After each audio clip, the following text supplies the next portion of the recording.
نو اوس لازر نومې سړی ناجوړه چې د بیت انیاو کم چې د مریمې او د هغې د خور مرتا کلی و.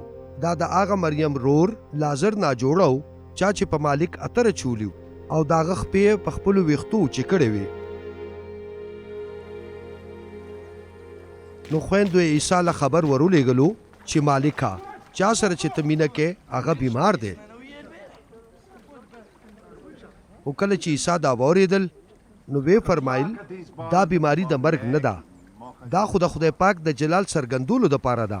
نو چې د خدای پاک زوی د دې په وسیله جلال ومومي.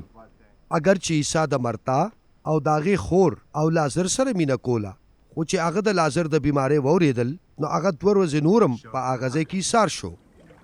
بیا د دې نه پس عیسی خپلو مریدانو ته وفرمایل راځئ چې یهودیا ته واپس لاړ شو. مریدانو ورته وویل چې استاذه څه لږ وخت مخکې یهودیانو ستا سنسارول غوښتل او ته بیا هلته ځې څه؟ عیسی جواب ورکړ ولې په ورځ کې 12 ګنټې رڼا نه وي څه؟ هر څوک چې دروازې ګرځي تیندک نه خوري ځکه چې هغې د دې دنیا رڼا ویني.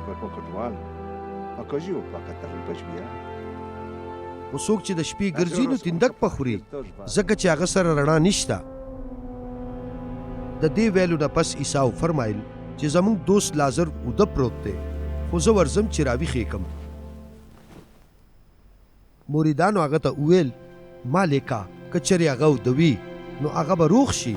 عیسی د هغه د مرګ خبره کوله، خو د هغې خیال و چې ګنې دی د فطریو د کېدو خبره کوي. بیا عیسی هغې ته صفا وفرمایل لازر مړ دی. نو ستاسو دپاره دا ښه ده چې زه هلته نه نو چې تاسو ایمان راوړئ. خو راځئ چې هغه له ورشو.